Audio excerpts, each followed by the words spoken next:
and welcome to GCSE Maths.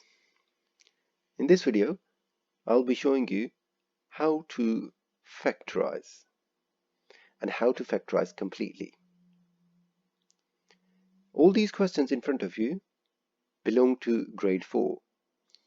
There are grade 5 and grade 7 factorization questions as well, which you can find in my other videos. There is a difference between factorization or factorizing and completely factorizing it, which I will show you just now. So to start, you need to find or think of factors for 6. So what are the factors of 6? Factors of 6 are 1, 2, 3, and 6. And now if you think of the factors of 18, that's 1, 2, 3, 6, 9, and 18. Now, if I actually pick up any of the common factors, 2 and 2, and now divide both of these terms by 2, so 6a divided by 2 is 3a, minus 18 divided by 2 is 9. I have actually factorized it. Now you can see one factor is within this bracket and one factor is outside. If I actually multiply both of them, I actually get this multiple here. But in exams, they expect you to completely factorize it. Now if I have to completely factorize it, I will have to pick up one of the highest matching factor. Now 6 and 18 both has a 6 as a highest common factor. So you will sometimes get mark for this and sometimes won't get any marks for this. So please make sure that you find one of the highest common factor. Now we'll pick up 6 and we'll factorize this using 6. So let's use 6. Now if you see how many 6 goes into 6a, that's one of them. Or in other words, if you have to divide 6a by 6, you can see only a is left.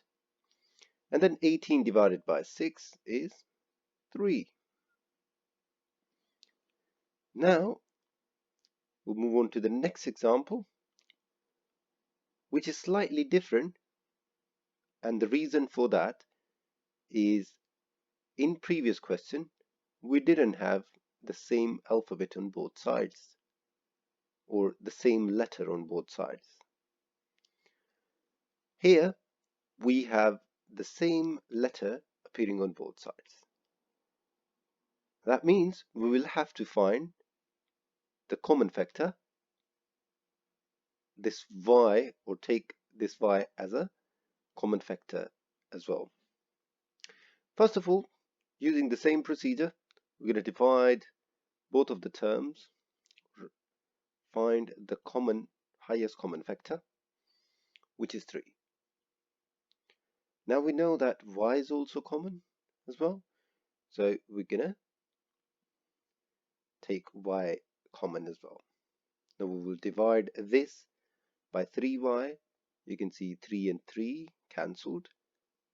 y2 divided by y to the power 1, we only have 1y left. Now the next part, 9 divided by 3 is 3, and y divided by y cancelled. So we are left with 3y bracket y plus 3. Now let's move on to one of the next example, which is 3a minus 6a squared. A lot of students actually do this type of question wrong in grade 4, and I will show you what the mistake they do. So first of all, we'll take the common factor. As you can see, the highest common factor is 3. So take the 3 out, and then alphabet common is A. Now here, sometimes they only take the number out. Say it was in the previous example, and they forget to take A out. Or otherwise, they will get stuck now on this step. Now if you see, 3A divided by 3A gives us actually 1. And some students are good at it, some students do struggle with this part. Now 6A squared divided by 3A, what would it give us? So let's do one by one. 6 divided by 3 is 2. A squared divided by A is only 1A. Thanks for watching the video.